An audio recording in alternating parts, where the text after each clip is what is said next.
Welcome back to the Blitz Break. I'm your host, Phil Rasmussen, and we're back with another week's episode. As always, joined by my partner in crime and co-host, Mr. Buzz Howard, looking absolutely dapper today, almost as if we had an important meeting this afternoon. I thought I'd throw you off with a jacket. You did? I was very confused by what was happening. Very confused. I wanted to look good for our guest. That good, valid reason, for sure.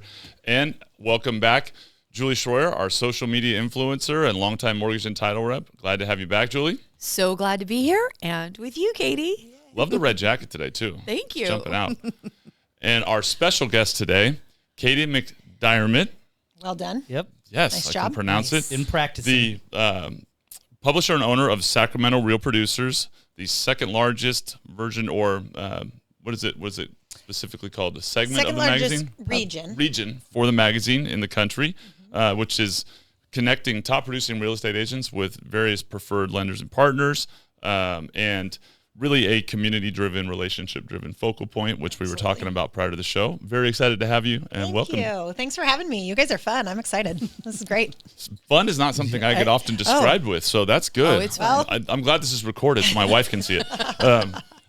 So, Katie, kind of want to jump right in with you to start with. So, the Sacramento Real Producers obviously is a big piece for the top producers in the greater Sacramento area. How did you get started with it? Tell us a little bit of your backstory and how you came to be in the position you're in now. Sure. So Real Producers is a national company. There's like 155 markets across the country. 155, yes. Started in 2015. I just found out about it. I was looking to go back into full-time something when my youngest went to kindergarten. I have 5 kids. So took some time off. I know. And you're still awake. I am. I'm still alive. We finally have gotten to the fun part of it. The youngest is 13 now. But yeah, when he went to kindergarten, was looking for something. My background is in journalism, also like community building networks and throwing events. So found out about Real Producers and went out and kind of learned about the network and the concept in other existing regions. This was in like 2019. Okay. And I thought this would be great in Sacramento, just knowing Sacramento people and culture.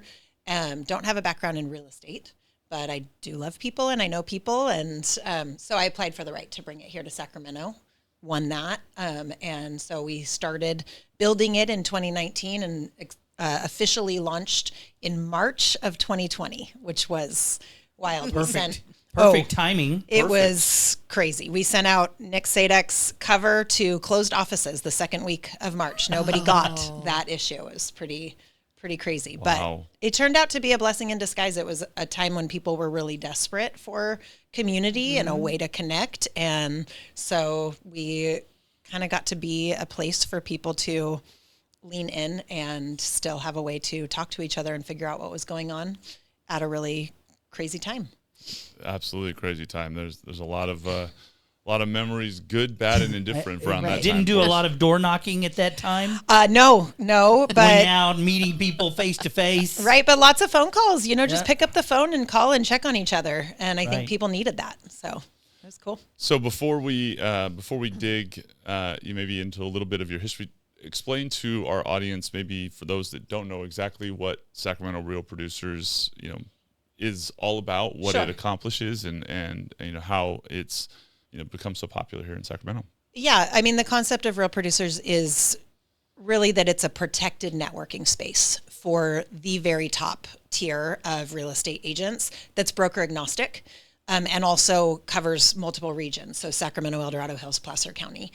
So it connects them all. It really is like the top 1% to 2%. They have to make that list. We don't create that list. They have to make it based purely off of their production. There is no like buying into the Sacramento Real Producers network for these agents. So we create the list off of broker metrics, the top 500 every year. And if they make it, they get invited to participate in the network, which means they get the magazine, they get to come to events and just network. But the idea is to connect that top tier of agents, kind of help elevate and inspire them they're all neighbors, they're all doing business with each other, but everybody's so busy, they hardly get a chance to actually know each other as real humans. So Real Producers was started out of the idea that business thrives when you know each other and connect as real humans, then everything else kind of follows. So that's the idea. And we have a couple different vehicles. for how we do that with the magazine and in-person events. And then we bring in all of the leading professionals. We call them our preferred partners, and they can come in and they can support the network and say, this is a good idea. This should exist in Sacramento. We want to serve agents in this way, so they can come in and support it through a monthly membership. But all of that is a referral based only. That's the key, like one of the core elements of Real Producers is everything has to be referred. So you can't kind of come in and support the network and be a part of the events in the magazine unless you work with one of those top 500 agents who's recommended you and said, you should be a part of this. But that partnership is any industry that supports the real estate agent, personally or professionally. So that's how they come in. And then my job really is just to create content in the magazine and experiences that allow those preferred partners and agents to deepen their relationship over time. Yeah. That makes sense. Creating mouthful, but there you go. Yeah, No, that's fantastic. And Well, I just love. Well, she was very succinct with that. Was I? You've practiced. Was that. it clear?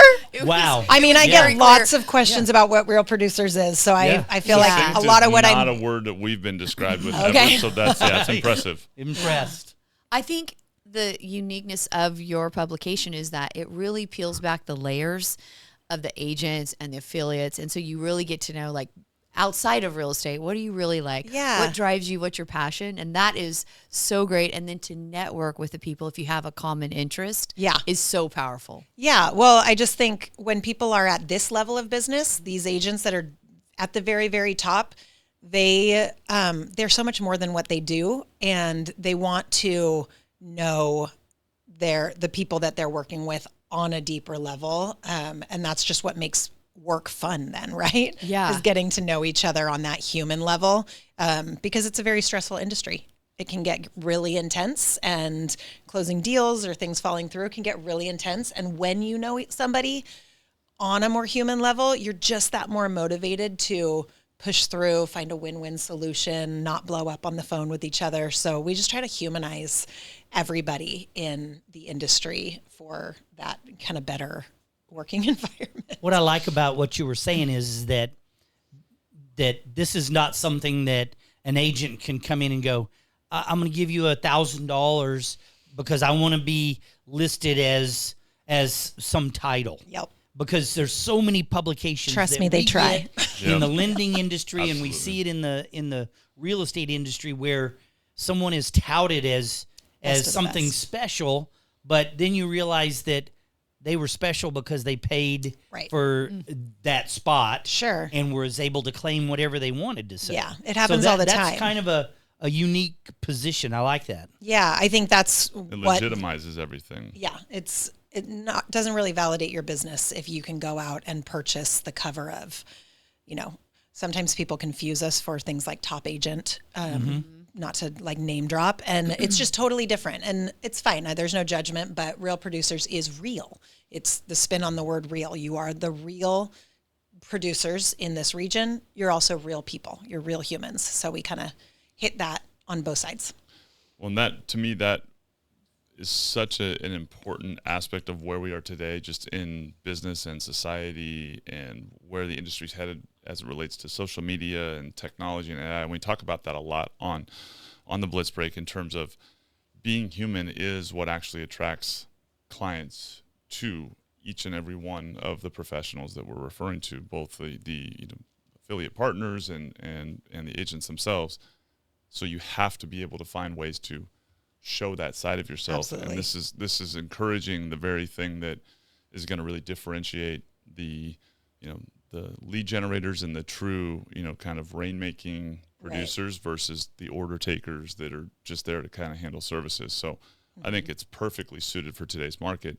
What kind of reactions when you first launched it? I'm super curious. When you kind of got going, there is always a series of differences of opinion that you will see in any scenario. But what was it like as you were getting ready to launch it and going through that process of getting it off the ground out here? Sure.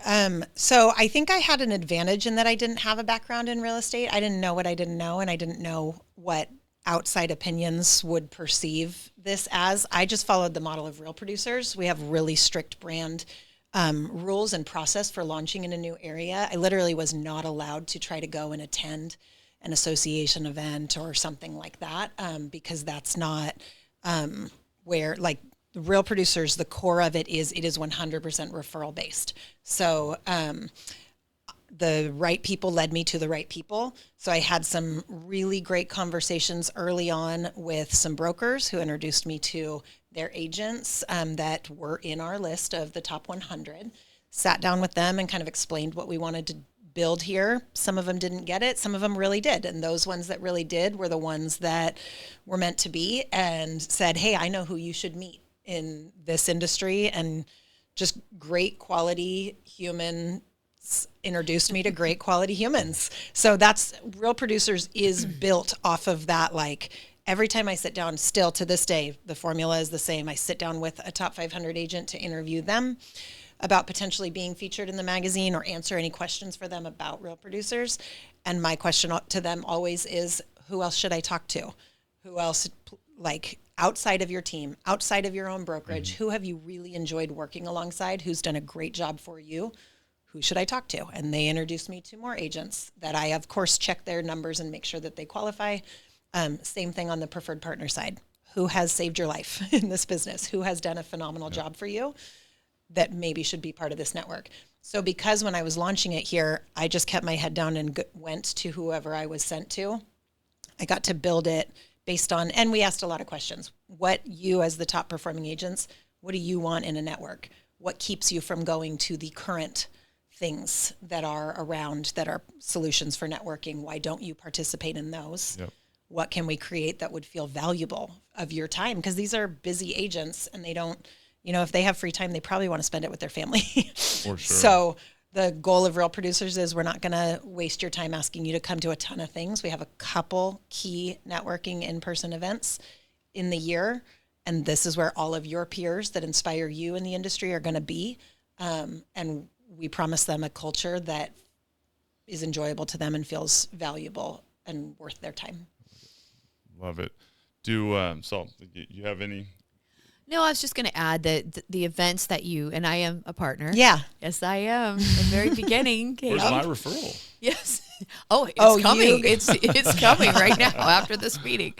But I do, your events are very high class, sophisticated. It's an amazing setting, but yet they're approachable. Everybody's approachable, and it's almost like they have their guard down in the events. It's not like a corporate business setting. It's just so freeing to be in an environment like that. And selfishly, from a business standpoint, with 6% of the agents doing 90% of the business, right? You want to be around the agents that are doing the business at the end of the day. Right. So that's why we see our marketing dollars invested in publications like yours as a benefit. Yeah, I appreciate you saying that. It's definitely my goal to continue to make it a valuable space for all parties involved. But the culture really matters to me as far as what we've created here. I want it to be a place that if you're taking time away from your family to go to an event in the evening, it feels like one that you want to be at.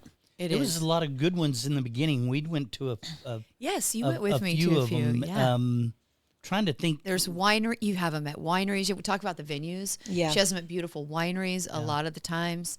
Folsom Amphitheater was a fun one. Yes. We do try to switch that up too, because everybody gets bored, right? You do the same thing over and over and people get bored. So that's where my event planning background from college and whatnot comes a little into play, although I have a phenomenal director of operations who is our event coordinator now. Thank goodness she saves my life. But we just want it to always, every event, our promise is like, we're going to have some component that people are going to walk away talking about that they haven't seen, and switch it up from casual to fancy to, Yeah. But you have them in different counties, which is cool. You'll have some in Placer, El Dorado, Sacramento, which is great. Yeah. That you mix it up. Well, like otherwise that. I'd get in trouble. Okay. Yeah. If I made the El Dorado Hills agents drive every time down to Sacramento, which they do, they get the raw end of the deal. We have the fewest out there. Yeah. I get recently, but we try to rotate through. Guess where the next one will be? I know. What do you think? Working on it. When you, start chatting with the top producers, I'm curious on, what trends you see with them in those conversations, both, personally, obviously getting, you have all types, right? You have the people that are really open about their, kind of their personal story and, sharing that. And then those that are really kind of guarded, super tight-lipped and professional.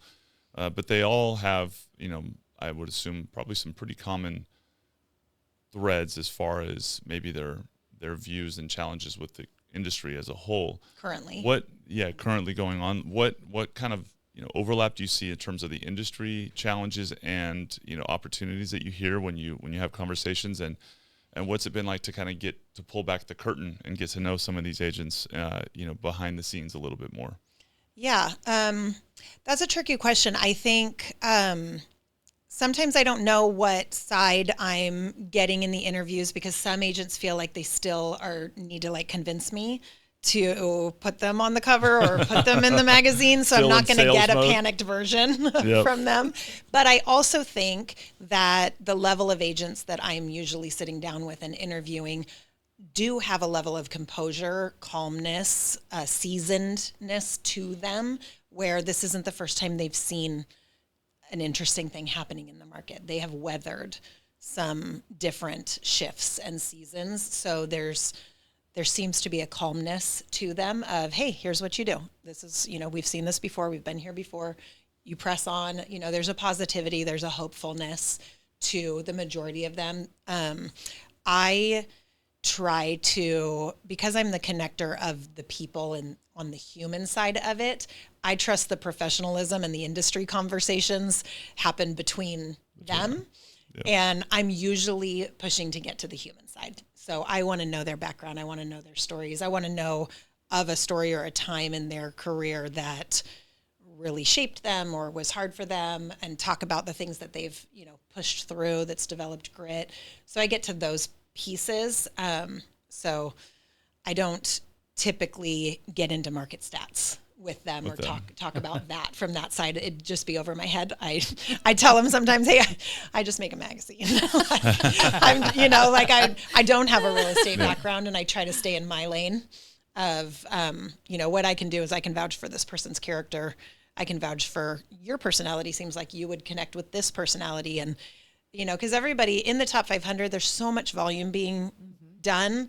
There's so many different personalities in real estate, so many different ways to brand yourself, so many just genuine different ways of being, and all of them are okay. In the same way, there's so many different kinds of partners.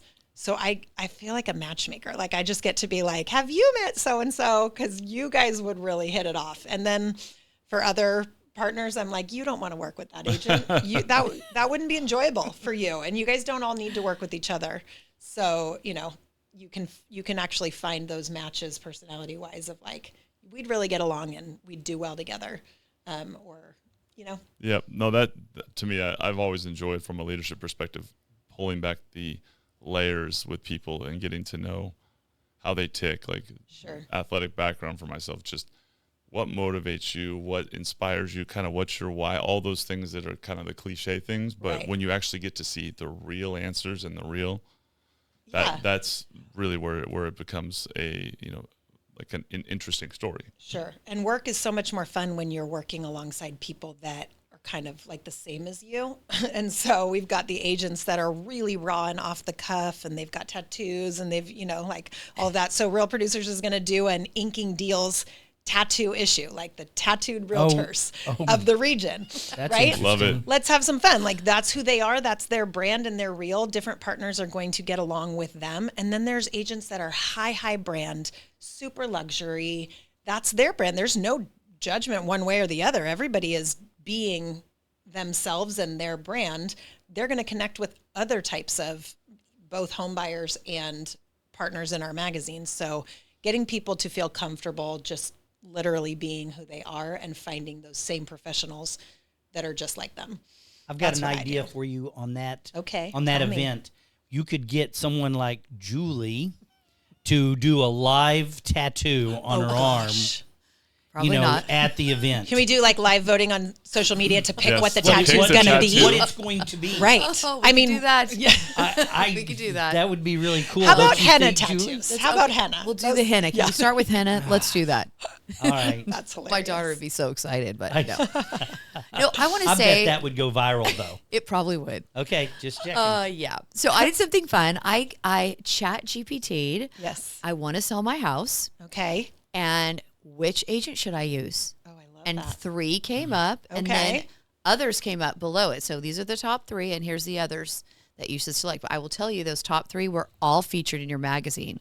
Ooh, I love So that. that's a little Yeah. fact check for you, and I think that's powerful because Yeah. you are really getting the best of the best. Yeah. Well, and you know that ChatGPT is interesting because that's not monetized yet. You can't pay to be Right. higher on the results for that like you can with Google reviews and things like that. So we're going to see a big shift in that as far as marketing. And so that's, you can see that those is were the a great genuine call-out. people. Think about Yeah. that as a talking So point. you were talking about that a little bit earlier. Mm-hmm. You had some opinions on that. Talk a little bit about that. What you mean this shift? Yeah. Where do you think that's going? Well, it's going to be interesting, and people should be paying attention to it if they're not already from a marketing standpoint. And because I have a magazine and technically our partners market in our magazine, Sure. I hear it all the time. Oh, well, so much of our marketing budget is going to Google reviews right now, or going to Google, SEO, search engine optimization. And I got to keep that, the pay-per-click sort of model. That is really significantly going to shift in the next, it's happening so fast with ChatGPT. I should almost say 6 months Yeah. to, and it's going to be, right? it's going really fast where people are not Googling anymore. They're ChatGPTing, and ChatGPT is not monetized yet. You can't pay to come up higher on ChatGPT yet. That will probably, who knows, hopefully not, because it taints the validity of the results. But eventually people will figure out how to monetize ChatGPT. But the point right now in the current moment is there's not a new solution quite yet. It kind of goes back to the olden days of you got to know who you know. You got to network. You got to have relationships. You got to have loyalty.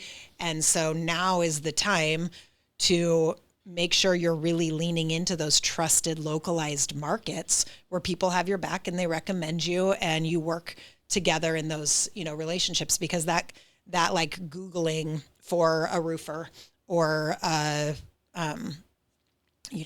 whatever, Any anything, service provider. Yeah. that's going away really fast. That's the trustworthy nature of it, right? And it's like that's changed so much, right? And we've talked about it being in this business for 20 years and all the different formats of relationships and how they're formed. You realize how much of that is able to just be purchased, right? That doesn't necessarily have any, human, kind of influence as far as experience. And there are platforms out there trying to combat it. But in the end, that aspect of it is definitely what, and I think we were talking about this before, that's such a huge piece of what we're talking about a lot with people is you really do need to differentiate yourself on a personal level in order to kind of offset that as this all accelerates.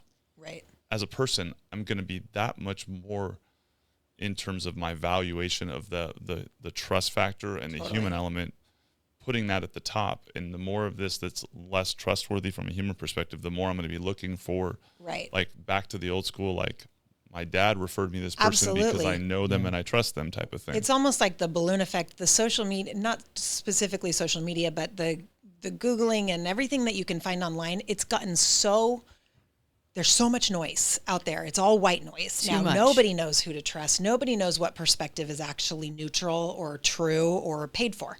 So there is a distrust that's growing now because it's gotten so loud that you're almost going to see that reverse effect. You've already started to, but I think it's going to get more and more where people are just like, forget it. I'm going to go with who I know, who I actually 100%. Know and trust. And that's good news for realtors. And I think it is. And I was going to ask you, take a step back and say, obviously when you did this, you put in your address. Correct. ChatGPT. So what do you guys think is driving, if it's not Google and those types of things, what is driving it? If I'm an agent, if I'm a loan officer, how do I get into that process? I don't know. Well, right now I can tell you it's probably based strictly on reviews, because it did say that these 3 have the most positive reviews. So you got to really lean into reviews, and that and is organically showing up. Yes, showing up organically places. showing up. So they were featured in what is like known as not a pay to play. I think ChatGPT is smart enough to know that. To decipher, so they're organically showing up, in that way. Yeah, but that's a great question, because Showing up, when you say showing up in places like your magazine, Yeah. showing up in, you're listings. not just talking. could be anywhere where SEO pulls. So that could be a publication. If you put that on the web, that's publication. It could be Yelp reviews, Google reviews, somebody just saying it on their feed, on their social media platforms. Sure. It's anywhere SEO lives. I believe that's where it's pulling from. I'm sure it also probably pulled stats Yep. on how was many just gonna say houses were production. closed Production in that certain closings. area of like, well, For sure. these agents have sold the most or listed the most houses I in was this just area. going to say that's definitely one of the ones too. And we talk about this a lot with just what we're doing, the human aspect with AI, even voice, video, and the ability for people to produce AI videos. I mean, we could get Julie up, we could get you up in an AI engine saying a whole bunch of things that you would never say in a million years through an AI engine, right? That can be done. So the ability for people to connect in ways that as a human I can look at it and go, that is authentic, that is a real, like, is important. And we talk about a lot with video the idea of not over polishing and producing and just being authentic actually increases in its value, because it's that much easier to tell that it's real. Right. And the more that AI takes over, I think the more that people are going to have to lean into the idea that perfection isn't the goal, it's actually being human. Right. And that's how I identify that it's not an AI Yeah. generated video that's speaking and talking for you. Right. And how do I connect with people if I don't know? So I Right. think magazines and some of the old school things people trust are actually how we can bridge that But gap. also literally being in person with each Yes. other. It's almost like that's old fashioned now. But for it is, sure. and I get it. Like all of us have this pull of like, I could just do a Zoom now, right? Or let's just do a phone call. I don't want to drive to this place. I don't want to have to do all the small talk. But at the end of those kinds of in-person things, you cannot argue that there is like a depth and a real connection. We're humans. We are built for human connection, and it is so tempting to get away from it, but it is irreplaceable. Like I really feel like it's, I know it sounds old fashioned, but I think it's going to be the new, like it's going to be the new necessary. You I have totally to keep agree it in with there. you, and I actually think that it's the balance of being able to use a Zoom, any version of a video conference type of a tool, is to enhance that phone call a little bit, to maybe see each other's faces, but it's not to deter you from going and doing that face to face. But I think that there's that kind of an overuse to your point.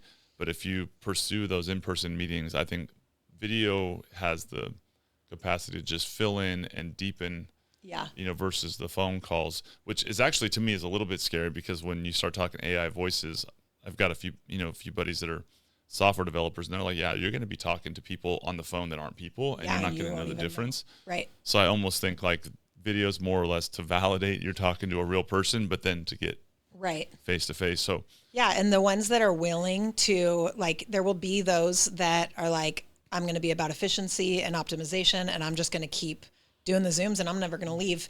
And they'll get a part of the market, but there will be those, the rarity will be those that are willing to continue to push through, make the coffee appointment, go have the dinner, go to the in-person event, and they'll capture a whole other side.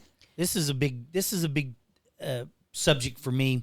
So, of course, he talks about 20 years. I started 40, a little bit over 40 years. 1862. 40 years ago, in doing loans, and I kid some of the people because we didn't have software, that we utilized. It was all by hand, everything, all the calculations. And then we started entering it into software just to so that it would organize your paperwork.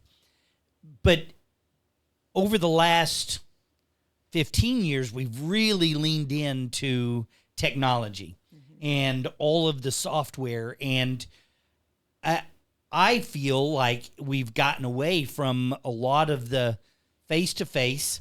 When I did all my applications, I went to their house, sat down, filled out the paperwork for them.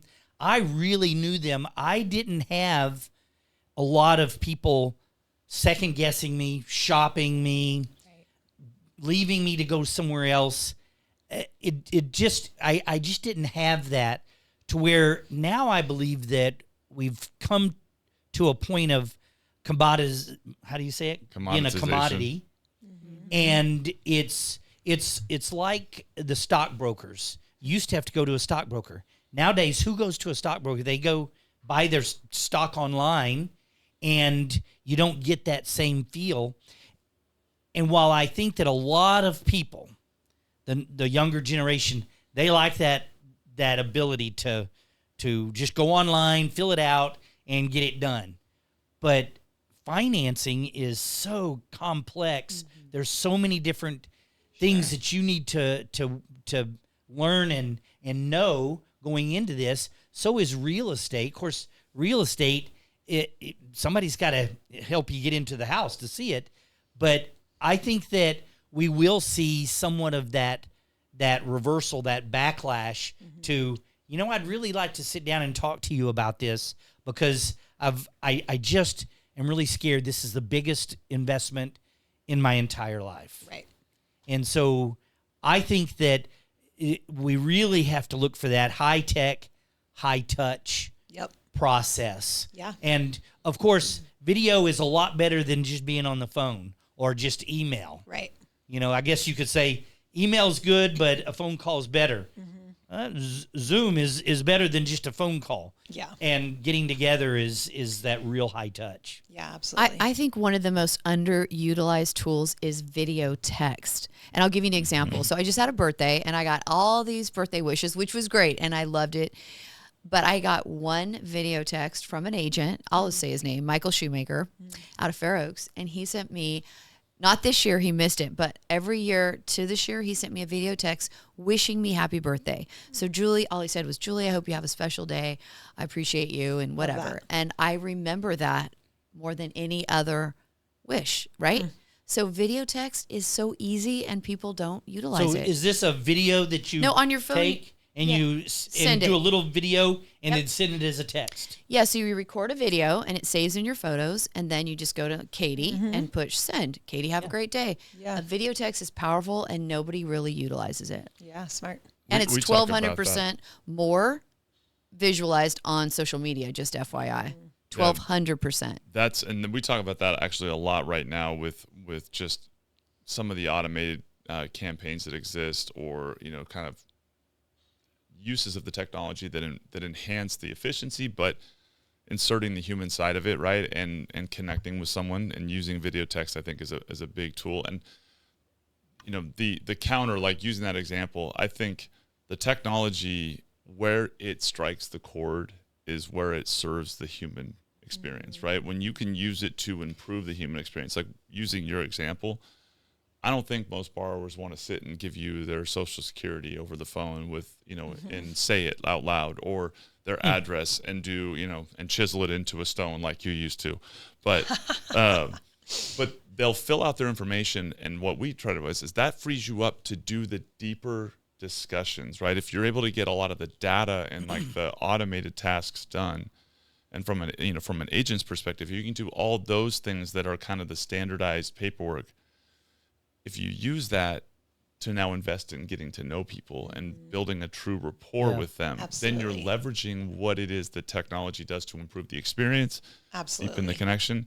And there is an audience that's going to use it and go all in efficiency and not invest in the relationship. Right. And they'll collect a certain audience. But for people that are looking for that, it's those that can provide the combination. Yeah. Because if you don't use the technology, then you will fall behind on the reality that that's for sure. It's still too inefficient. You're Right. I don't want to go manually fill this out with you. I want 100%. to knock this out at 11 o'clock at night, right before I go to bed, and be done, and then I'll talk to you tomorrow type of thing. Right. And I think there's trends that I would assume you see specifically with the producers that are in that category and are in the magazine and are featured, where they are working to find that balance, right? And maneuver. And I think that's the challenge, is looking at it through the lens. So are there any particular things that you've seen in your kind of features or conversations with some of these agents or potential strategic partners and vendors that have jumped out at you, like, oh, they've got a vision for the future that jumped out at you, or anybody in particular who has a story that really kind of resonated with you? Yeah, I mean, I guess I would say overall, I feel like Real Producers has been a niche of both agents and partners who want that human element. They've decided, I'm going to go in this direction. I'm not going to go all optimization, all efficiency, all leads lists. This is, Real Producers isn't for everyone. And there are partners that are not a good fit for us. They're very focused on efficiency and leads list. And I'll have them call me all the time and be like, hey, I want to put an ad in your magazine. And it's why the Real Producers, like the brand rules that we have to stick to are, I will have an in-person meeting with every partner that joins us. I have so many that are like, just send me a rate card. I know what I know what you are, and I want to put an ad in there. I'm sorry, I cannot do that. This is not a pay to play for you either. And because they are thinking, oh, I'm just going to get eyes on this. This is, how many hits I'm going to get through Real Producers. But it's not that. It's not that for the partners. And it wouldn't be effective for them, because the agents really that lean into Real Producers are the ones who also see that value of human interaction, a realness, to them. And I do have different agents. I just met with an agent who has been watching from the outside for the last 5 years of Real Producers. And he's like, I've called on him a couple times because he's in our top 50. And he's like, no, that's not for me. That's not for me. And he had this idea, right? Because there's a perception of Real Producers from the outside. Some people are still 6 years into this area confused and thinking that the agents are paying for these covers on the magazine or whatnot. And so, he's just been skeptical and like, well, I don't really care. I like to call myself the undercover agent. He does a massive amount of volume, but he just doesn't think that he needs, this. He just came to a happy hour of ours to support a good friend who was just featured. And he's like, okay, let's sit down. This is different than I thought it was. Maybe we can talk, because he finally saw, oh, this is actually human. Like, this is actually just genuinely people letting each other know, here's who I am and how I can help, So I don't know if I answered your question very well, but I do think that we just try to focus on the agents that want to be about that, like, human relationship side of things too. And it's fine. There's no judgment on the efficiency and the, that's a different way, and it's going to capture a different market, but we're kind of unapologetically focused on one direction. Yeah. That's the relationships create the exponential results of 1 deal, 2 deals, 4 deals off of the network, for sure. So on the social media side, I was going to ask, like, how do you incorporate with the magazine, and then kind of the vision for spreading that globally, and I was looking today, there's just a zillion updates on all these tools, all the platforms with different AI features, but how do you envision incorporating that into the growth of the network, and maybe interacting with Real Producers throughout the country? And I kind of leave this conversation to the gurus over here, but I mean, the trends of social media, and you kind of touched on it, Buzz, and you, is authenticity. The algorithms are now built where if you're not authentic, because I used to be like, perfect makeup, perfect hair, everything's perfect, cut all the and now those videos don't get near the traction as if I just get out of my car from the grocery store and talk about something. It's interesting how they've changed all the algorithms to feature those as opposed to the perfect little video. So I've had to change my whole scope, and I have to revamp my whole channel, because it is kind of, it's not where it needs to be. And I think everyone's you always got to change. That's one thing about our industry. If you're not into change, and I heard a quote and I can't remember it right now, but change is inevitable, and the people that are embracing it are going to be your top performers. We know that. So I think Real Producers is a group that embraces change. That's why they're where they're at. So it's fun to network with them.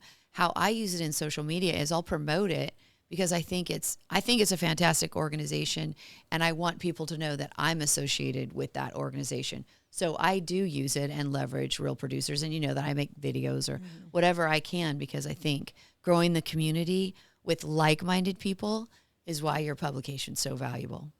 Yeah, thanks for saying that. And I also feel like, so there's the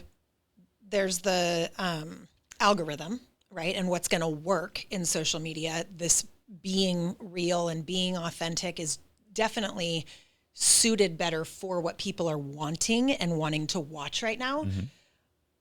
And this is just like Katie's opinion, as a human and as a studier of people, I also feel like it's a lot healthier. I think that when social media started, there was like this perfection, but what you see from that, if somebody is going out, and it is hard, I feel for business owners, including myself right now, you can't just do your job. You have to also be like a full-blown like actor and producer of content now. Like nobody's allowed to just do their jobs without also being a content producer. But when you do that, if you feel the pressure of copying the other people out there and doing it like them, or looking super polished and professional, that imposter syndrome is brutal. Like you can't even, it's crushing. The weight of it is crushing. I think all of us in our jobs, is one thing I have learned from interviewing people in real estate or in the subsequent industries around it over the last 6 years, is no one is safe from the imposter syndrome. Like For sure. Everyone battles it.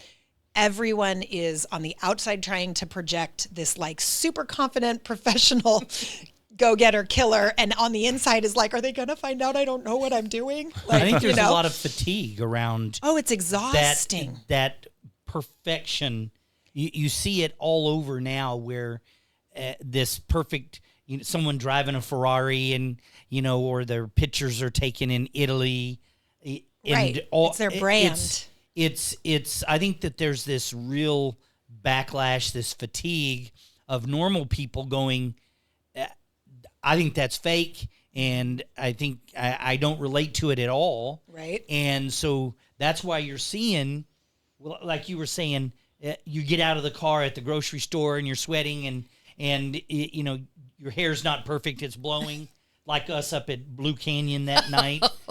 That was awesome, Buzz. Trying to take a video next to the freeway when it's snowing. But I think that's why those are becoming so popular. You were telling about, a couple episodes ago, you were telling about these agents that is going viral on their advertising. One lady that shows her open houses or her listings doing hide and seek. Yep, just different, like entertaining things and real things. Yeah, something that is totally different. I think that's why the man on the street videos have become so popular, because it's real people doing real stuff. And I've said this before, one of the most entertaining videos that you watch every day are fails. Everybody loves, not that we want to see someone fall down and get hurt, but everybody loves, oh, she's so pretty and she's perfect, and then she trips on her, high heels or her dress and falls down. And not that you want to see them hurt, but okay, they're like me. Yeah. Because I fell down last year at a wedding, and so it makes them feel better. Yeah. I think that there's a backlash to perfection. Yeah, and that should be encouraging for the content creator, for the agent or the lender or whoever who is trying to figure out how to become relevant on social media. You can just be yourself. You will, that will be received better, and also you will battle less like, oh no, I've got my image that I have to uphold, and I can't just be me. Well, that's, we all have that, desire, I think, in the early stages to put our best foot forward. We've all been kind of taught to do that. And I think where social media, for a lot of people, the struggle is the consistency, which you talk about all the time, kind of leads to people wanting to put their best foot forward in the few posts that they do. When you're consistent with it and you can be all those versions. We talk a lot about that. Just if you're regular, that it's going to continue to cycle down your page, but also you can do a really polished, video that kind of tells a story that you want to tell, and then post the silly one of you at a baseball game with your kids and, or whatever and people want to see those things. Being human in general, I think there's an element of respecting and appreciating people who are willing to show their, like, not just like the fails and falling, but just a lack of success. Like we had, Joe Ellen on a few weeks ago, and one of her posts was a listing she didn't sell, and her going and basically showing that, and like that resonates with people because like, that happens, but you don't see people advertising the one that didn't sell. Right. They advertise the ones that did. And, so I think all of those things are just how to kind of differentiate yourselves, and the idea of, being human. I think people are encouraged to realize you're not going to appeal to everybody. So appeal to the people that you should appeal to by being yourself. Yeah. And to make it really personal, like for me, that was, and this isn't even on social media, although it tied to that too. This was just face to face. Like when I first was sitting down with people and trying to bring Real Producers here in 2019, I was terrified of letting anybody know what my real life was, that I had 5 kids and that I was, had just been a mom for about, a decade prior to that. Like I felt like I had to hide all of that and project some sort of, or they wouldn't take me seriously. Some sort of people an image wouldn't think that I could do it, and they didn't want it here. And it created so much anxiety in me. It was such a struggle. And it was probably a month or two in, my coach and some other just people who speak into my life were like, you got to breathe and just be you. Like, and if they if you can't do it as you, don't do it, because you're going to, maybe you will be successful and launch this as somebody other than you, but then you're trapped in this persona that you have put out there. And so it was a real shift and kind of like a leap of faith. But I started going into the meetings with the different brokers and the agents and just being actually me and not hiding the fact that I was a mom to 5 and a little bit crazy, and, that I didn't have a background in real estate. And it was so much more genuine. The relationships that were built, the people who wanted to help were the right people. Yep. And I think that's, it made it something that I could survive and do as me long term, instead of feeling this like dichotomy of, putting on 2 different hats.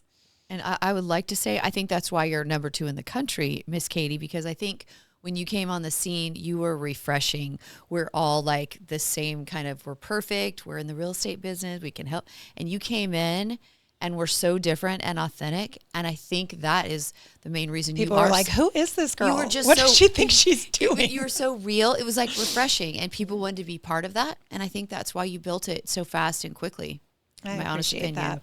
Well, you mentioned earlier, like, that no one's immune to it, right? All the top producers are going through it. So it certainly is a trust building component when you see someone being themselves and being authentic and real, so that you feel a little safer to be yourself, right? Like, I'm sure, especially in this industry with the image-based, kind of pressure that exists, to be able to kind of fall into that, all right, I can be more of myself is a part of that process with you. And so I can certainly see that. And it's interesting to hear, when you see behind the walls of, the fact that even the biggest producers, they're still human beings, right. Just like everyone else. And I always found that interesting when, working inside of a JV, when you see just the reality that no matter how big of a producer they are on paper, they're still, still navigating. Well, and it's so interesting because this is a highly competitive industry, right? You have highly motivated, very go-getter type personalities, very competitive, little bit of an ego-driven industry a little bit. I'm being nice. Go on. Right? No, right? Never. But here's the thing, like what I love about my job is because it's not a pay to play in any way, like I can't be bullied about who gets, featured or whatever. And I'll have not every month, but lots of months, I will get the email, you featured somebody that, shouldn't be featured, or they're, terrible or whatever. And I get to be like, I bet I can find a human side that makes you hate them less. Let's talk, but did you read the story? They're talking about their childhood. They're talking about their spouse's battle with cancer. They're talking about how they coach their kids' soccer team. Like, can you not relate to that? Is that not real? Like, okay, maybe they're cutthroat in the industry. Maybe they are. I'm not defending everybody's full side of themselves, but they're also human. Nobody is like all hero or all villain. Like they're all a mix of humanity. And so I just love, I'm very passionate about that. Like we don't write anybody off as just 100% awful, or whether they're the most competitive, driven person in the industry or not. So, yeah. High performers, you're going to get that. Sure. Right? You're always going to get that. Yeah. So that's part of their trait. And it doesn't matter what industry. It really does. Whether it's in sports or sales or technology or anything else, you're going to get that. Yeah. Yeah, I think we all can agree if we've managed people, our highest performers were some of our toughest to manage because of what we're talking about right here. Sure. And so I just think expectations. empathy is really important in this industry, self-reflective. Like, am I capable of the thing that I'm accusing them of? Probably, actually, if the circumstances were right. So I love that, like, my job gets to be just trying to infuse a little bit of empathy into a very high stakes environment where sometimes the worst sides of ourselves can come out. But like, if we can just flip the script and put ourselves in people's shoes, Yeah. you can have a little bit more grace and empathy for each other, and that makes everything go a little smoother. Absolutely. Well, and this industry in particular, with the pressure and especially in markets where it's hyper competitive, 10, 12, 15 offers, that interaction between agents and title and lenders and appraisers and all parties involved can get really contentious really fast if even just one person in the transaction is kind of out of pocket in their behavior, kind of dominoes to everyone. Sure. So when you do have that connection, and like you mentioned earlier, when you're dealing with people that and you have a little bit of a personal relationship with and understanding, those transactions are always the best experiences. It's getting contentious, but you guys were just at a Real Producers event having a drink and sharing a laugh, or you just read each other's personal story. There's just it's a little harder to act totally awful. Yeah, the more respect, and, right? Yes. And I mean, I'm pretty like passionate and vocal to even our partnership, because there are competitors within our partnership. We don't just have one partner in every industry. They're competitors with each other. But, we get our whole partners together. We'll do once or twice a year, we'll do trainings with each other. And there's a real push for an abundance mindset where there's enough to go around. You are still all humans. You're all really great at your jobs, and you're trying to do the best that you can. And you may not get this deal over this deal, but if you're going and having a good time at an event together, even if you're in the same industry and you can build somewhat of a friendship with each other, you can just kind of trust the process and there's so much volume with these 500 being done. Yep. There's enough to go around. And so just humanizing even the competitors within. And obviously all these agents, they're all competitors. They're coming to this event and they're all competitors with each other. But trying to shift the perspective so that we don't have to just see each other as that, but more like neighbors that are all sharing an industry and just serving this is the thing that's the most inspiring to me about real estate and getting these top performers with that statistic that you said, what, 6%? 6%. Do 90% of the volume. That means 90% of the people that moved into the Sacramento region, their lives have been touched by 6% of these agents and the lenders and everybody that was part of their transaction. You're touching the lives of 90% of the people that live in this area. And their moving and buying a home experience is a pretty profound one in their lives. If you can make that go smoothly, and you can touch their lives in a positive way, like they're going to move into this area with a positive feeling. It's very like snowball effect. And so I like that we can try to set the tone and the culture and the attitude around the way that we treat each other in the transaction of moving these people into the Sacramento region. Absolutely love it. Yeah. Create far more of a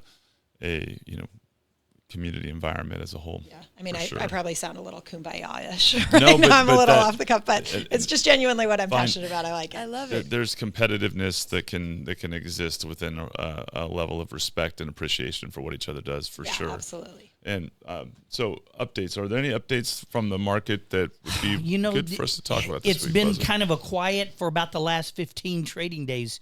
We've traded pretty flat. The big news this week has been the Fed meeting in Jackson Hole.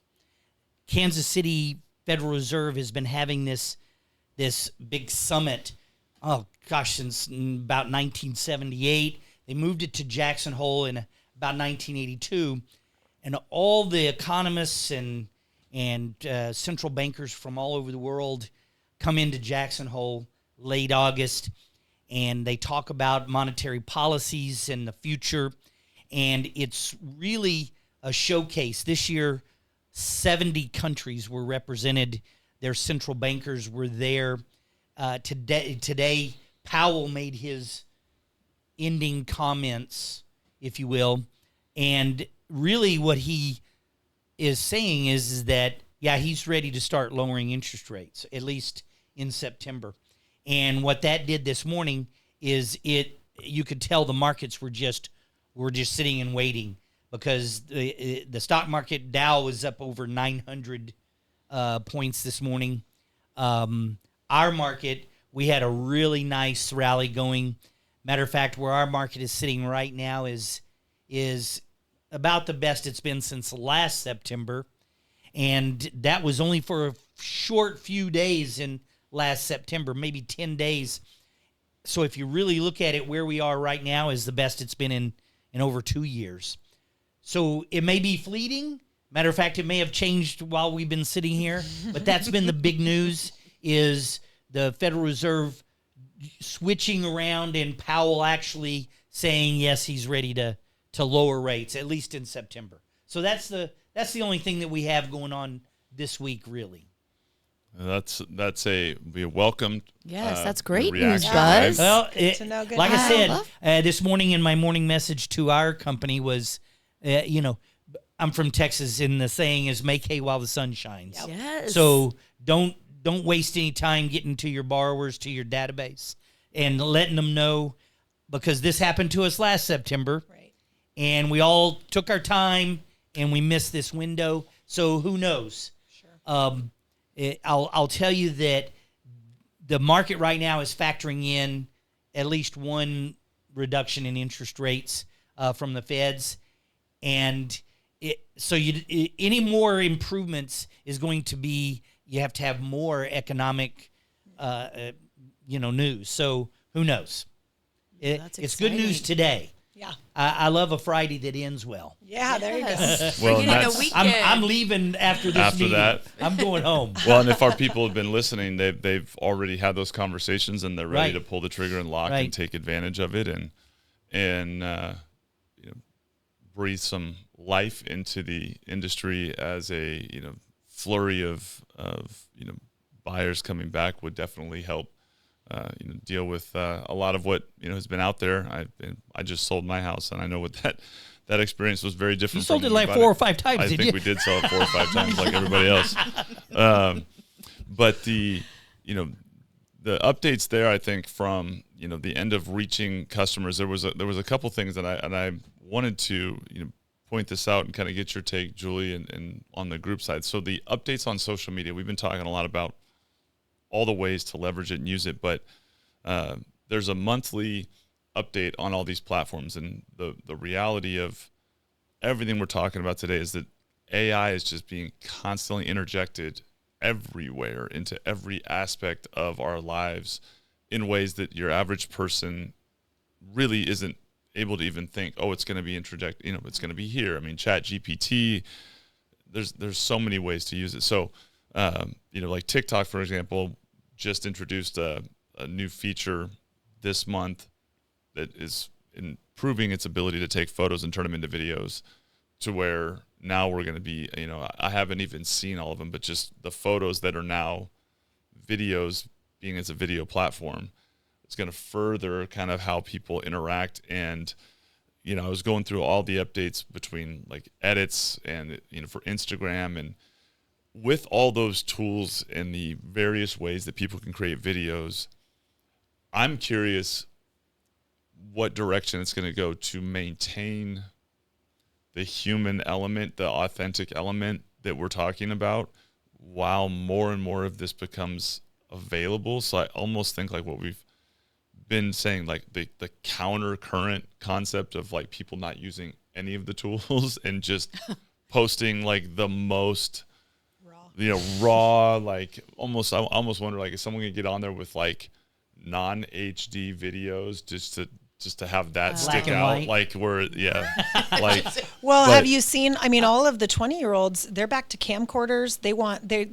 They posted on, it's film. They want like my daughter asked for a digital camera. I'm like, we are going back in time. Why? But that's what they want now. I've got like 7 or 8 of them in a drawer at the house. They're going to be worth some money, but you might want to hang on to They those. walk around with their little video cameras, camcorders, because there's like a nostalgia for an era that they didn't live in. They didn't live in. It's because they didn't have it where we moved past it.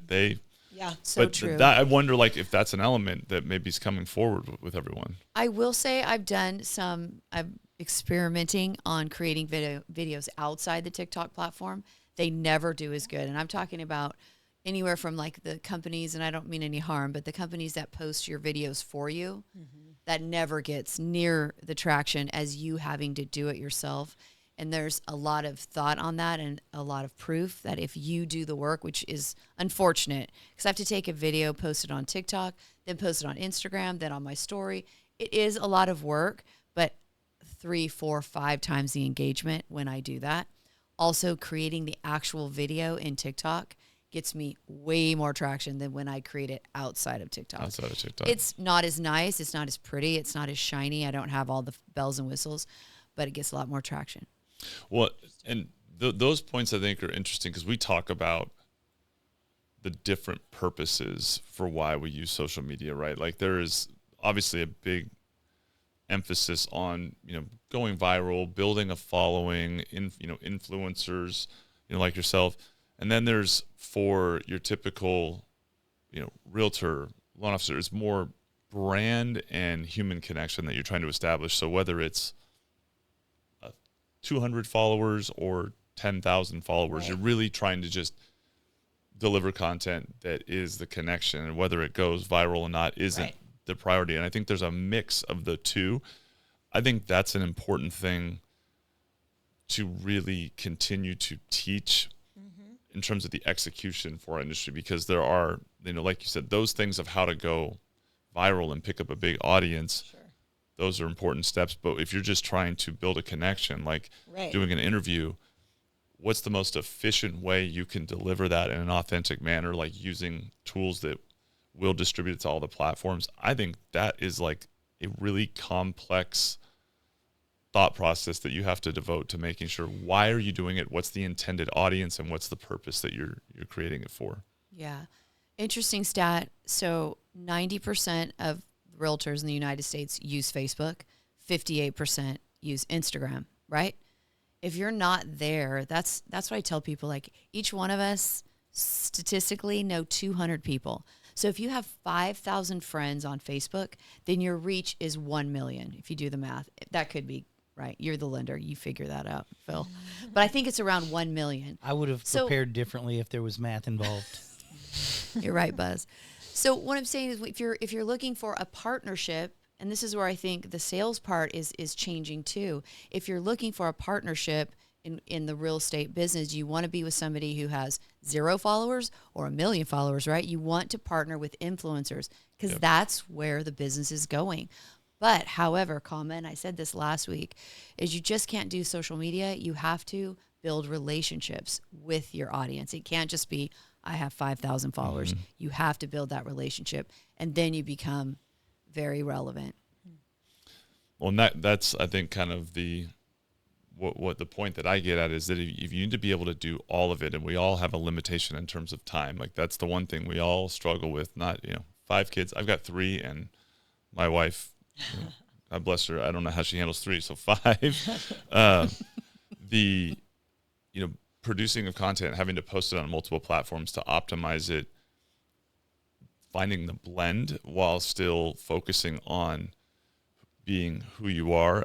I think that's the regular challenge that we are regularly, trying to focus on helping our industry solve, is getting your message out there in a way that mixes all of those things to accomplish the goal. And if you can, post a few times a week or, with a regular consistency, and get other content on there that fills in so you can focus on actually the job you do, right? Like you got to do that. That's why we do it. And then how do you turn that around and connect with your audience to generate leads, bring it back local to connect with? And I think the mix of all of this is, where Real Producers presents a great opportunity to bridge for people too. What starts with, potentially an online lead for some of these agents can convert all the way down to a connection that validates it. And that fascinates me. And I think conversations with, groups like we're having right now to figure out how to help people figure this out, because I think a lot of us, our head explodes when we start trying to figure all of these pieces out, because we just want to go back to having a conversation like we're having right now, because it's way less I would complex. opt for that myself, Totally. actually. 100%. Way less stressful, right? Yes. Do you guys think there is anything in terms of from a real estate, focusing really on that you are hearing from the realtor population in your conversations that represent maybe their concerns? Your audience is very specific. They're producers. They're highly, I would assume type A driven, successful individuals. But do you see any trends in terms of their concerns or what their perspective is in the future of, the Sacramento market moving forward? Do you mean Technically or Technically, statistically? Statistically, opportunities. I mean, there's so many less of us in the industry, both, you name it, right? Lending, mortgage is Title. Yeah. definitively down, real estate down. I think Do you hear a trend in terms of what they're, what they view the kind of next few years to look like, or where their perspectives are? I mean, I have heard over the last year and a half to 2 years, and again, I have to filter everything that I get told, but a general positivity of real estate needed a thinning out. We needed a thinning out of how many people thought this was a really easy job and were, here. And since I'm not going anywhere, I'm kind of happy that it's thinning out, and now I'll just be here to collect all of the rest of the business. That, Larger market share. Yeah, larger market share. So I mean, I generally hear that kind of positivity. There's generally an attitude of, I made hay when the sun was shining. I wasn't stupid with it, so I can float, and it will come back. The sun will shine again. So we just carry on. That's, again, most of the talking point that I hear from the level of agents that I'm interviewing and their reason for what they are sharing with me. From a marketing standpoint, I'm seeing that top 6% really leverage social media managers. So letting pros take over some of their platforms while they're doing the relationship building. So that's the key. If you can build relationships and get all this that we're talking about done, I don't have that luxury, but someday I might, Katie. But if you can build those relationships and tie your sphere and really build your sphere while someone's managing all this, that's a win. And that's what I'm seeing the top 6% doing. Yeah.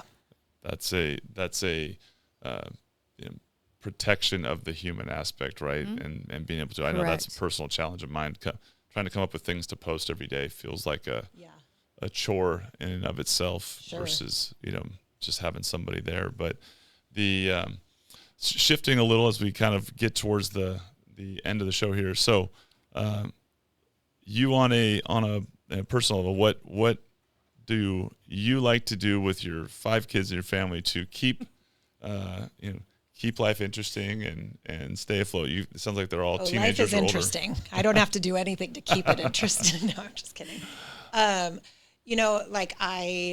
So we had 5 kids in 8 years. There's twins in there. How big is your refrigerator? So big.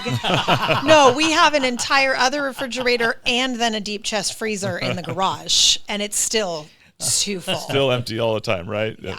Costco once a week, and still 4 of the 5 kids are boys too. Oh, that's even. And now teenage boys. So it's like there is no food in the house ever, even if I just spent $700. Comes in and goes Costco. right back out. They just can't. But yeah, no, it was a crazy decade. But having so much fun with them at this stage. So now the ages are 13, almost 13 is my youngest, to 20, almost 21. So I've got 2 that have launched, 1 in college and 1 pursuing an e-commerce, working for himself and just crushing it. Oh, nice. Kiddo, he's 19 and he's doing great in a alternate path. And then I've got the twin 15-year-olds that are sophomores and a 13-year-old. And my youngest 3 that are still in the house are big sports players. All 3 of them play multiple sports. And honestly, for me, like, life is work, and then I just want to be with them. I want to watch all their sports games. I want to be the sports mom. I want to be home. I'm loving this phase, and because 2 have already launched, I'm very aware of how quickly the rest will be going. So I feel like almost a panic at protecting the time that I have left with them. And, like, I had big career aspirations. We launched, I went over to Silicon Valley and helped out with the Silicon Valley Real Producers for a while it needed to get healthy. So there was a year and a half there that I was driving back and forth to run both regions. And I just had a conversation with my company and had to kind of hand it back over. I trained somebody else up and she's doing a great job with it, but I needed to let go of that because I want to do well here in Sacramento. I want to keep building the Sacramento Real Producers, have it be healthy and thriving. But besides that, I desperately want to make the most of these last, 6-something years that I've got with my kids in my home. So yeah, I'm a big time sports mom. Love that. I love that. My oldest is a freshman at St. Francis now, and she went through a phase where overnight she went from daddy's girl to I didn't know a thing for quite a while. And now I think we're somewhere in between, but it is They come crazy. back to you. The daughters come back to you. I see moments of that and then back to, so we haven't come all the way back. We just, They usually need to move out. something. It's like after a year of moving out, then they're like, oh, hey. All those things. Want to go get your nails done? I've had a few of all those things that you said. I'm hearing, from other people, and maybe you weren't crazy for those things, Dad. But yeah, totally. And then our younger 2 are 8 and 10, and so they're two girls and a boy. My son gets very, very rarely gets to get a word in between his 2 sisters. I'm but, sure. But I definitely recognize that moment of, like, she's already in high school and she's going to be gone here very fast. Yeah. It happens really quick. Yeah. Very much. But it's so fun. If you can stay on the positive side, I almost absolutely crumbled when my daughter moved out, my firstborn. It just took all my identity and emotions, and just super connected to her and love her so much. But you have to shift that focus of being excited for the launching of them, knowing that's exactly what I raised them to do. And if you can try, it takes so much work on your own self as a mom to get to a healthy place with it. But if you can try to focus on the celebration of them, coming into their own in all different forms. I have 5 kids and they're vastly different. All of them are so different that you just kind of got to get focused on the fascination of watching each of them turn into these full-blown humans, independent than you, with passions and ideas. And but it takes some work. It's hard. Definitely. Well, you've got, tons and tons of pride on what your daughter's doing. Casey Jane, she's in Colorado this week. She created that product, right? Yeah, a belt for the did so a cool snowboard belt, I and love she that. basically lives off that and travels the world. amazing. It's amazing. And she's So an awesome. influencer. Yes, she's also an influencer. Yes. Similar to your daughter who's now dabbling in the influencer world. She stumbled into that too. It's just amazing these young kids get, $2,000, $3,000, $4,000, $5,000 to shoot one commercial. Totally. I mean, where did I go wrong? This is what I'm saying, Katie. Right. I know. So it is exciting. It's excited to watch that. And then my other daughter is a social media manager, and she works with a lot of people in the Real Producers, to be honest. Oh, cool. Yes. I don't think I knew that. So yeah, that's my other. And my son lives in Tennessee. So I try to go there quarterly to see my 2 grandbabies. Absolutely. That. That's Wow. Mr. Howard. My son is 35, and I'm telling you, it goes just like that. I go into withdrawal if I don't talk to him every day. He came into the business, works for the company.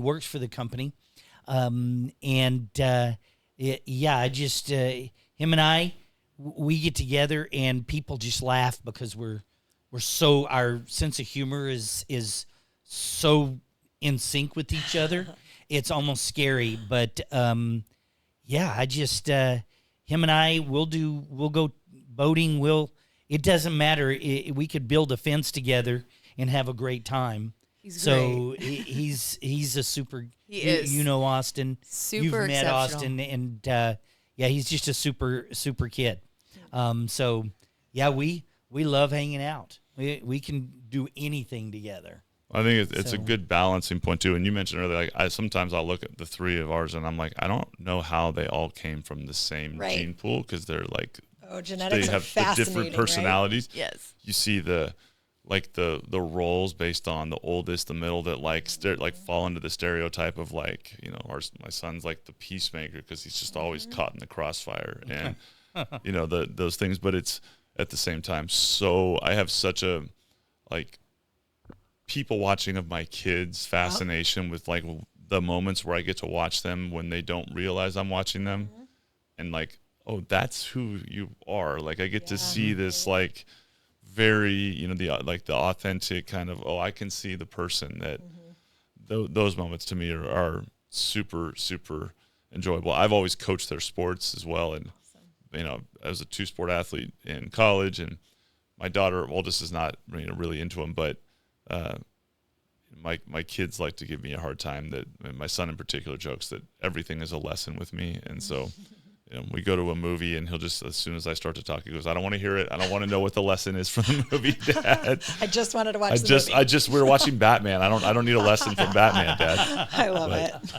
But they're a good balance. I think they're, full circle. I think they're a good part of, what you bring out with your realtors is that human side. And you do such a good job. And from a, industry perspective, I think it's really, really needed to, create. So really respect and admire and appreciate all that you're doing here for, the industry as a whole. Thank you. And really grateful to have you on the show today. Yeah. Thank you so much for having me, you guys. This was so fun. It's my favorite thing to do. The only comment I have is we need to figure out how we can help you be the number 1 market.